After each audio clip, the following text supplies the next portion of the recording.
G'day guys, welcome back to Stratix. So Santa Monica Studios just dropped a massive 20-minute raw gameplay look at God of War Laufey, and while the mainstream gaming outlets are busy writing their generic surface level fluff pieces, they completely miss the actual core details hidden in this footage. Today we're doing a real breakdown. We're looking at the massive lore implications they ignored, how the combat mechanics actually evolve over the course of the game, and what we need to see from the team in future updates. First, let's give credit where it's actually due. The media keeps slapping Cory Barlog's name all over this, but Cory came out at the end of the video to clarify that he's the head of creative. The actual game director steering this ship is Ariel Lawrence. She's a 20-year veteran at the studio. And honestly, having a fresh director who understands the DNA of the franchise take the wheel is exactly what this series needs to avoid feeling stagnant. Now let's talk about the massive story hook that went completely over the media's head. Around the 7-minute mark, Faye comes across a familiar object and says, "That mask. No, it's not possible. If there's another mask, their path isn't safe. I have to find a way back." If you played Ragnarok, you know exactly what that means.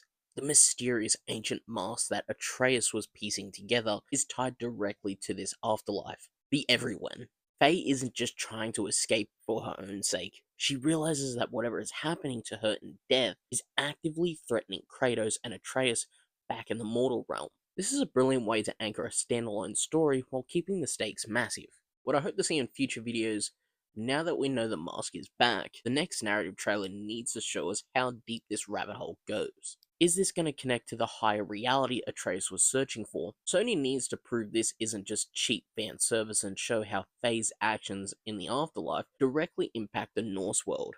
Let's break down the gameplay mechanics, because the pacing here is fascinating. Unlike Kratos, who starts with a legendary arsenal, Faye begins this vertical slice completely stripped of her gear. For the first two-thirds of the gameplay demonstration, she's fighting entirely barehanded, relying on high mobility, dodging, quick parries, and pulling pieces of stone armor off the environment just to survive.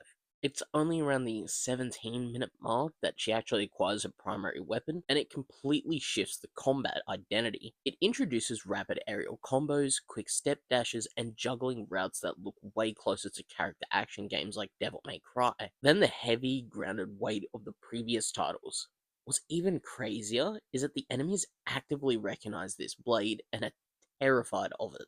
What I hope to see in future videos, this mechanical shift looks incredible, but as someone who demands depth from combat systems, I have one major concern: friction. When you switch to a high-speed, floatier combat system, it's very easy for enemies to feel like passive sandbags. In the next gameplay deep dive, I want to see the advanced skill ceilings. Show us how high-tier players can utilize her bare-handed agility alongside the blade mechanics, and show us boss encounters that actually force you to use her full movement kit rather than just spamming basic strings.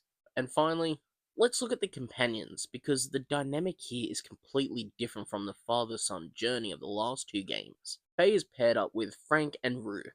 Again, the preview articles got this wrong. Rue isn't a talking sword. Rue is explicitly the sentient ribbons attached to the weapon, and Frank is literally a floating, talking geometric cube. What I hope to see in future videos, having an ancient ribbon entity and a floating block as your emotional anchors is a bold choice.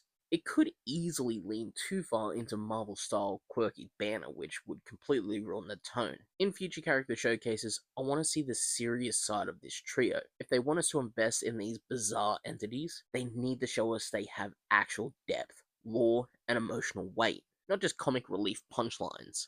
The potential here is massive, especially with the Ragnarok mask connection changing the stakes completely. Drop a comment below and let me know if you think focusing on Faye's barehanded to sword combat evolution is the right move for the franchise. And remember, if you want to see the gameplay walkthroughs when this game comes out, I'll definitely be doing it on Stratix Gaming. Smash that subscribe button, leave a like if you enjoyed. As always, thank you so much for giving me the time of day, I genuinely do appreciate it, and I'll see you guys in the next video.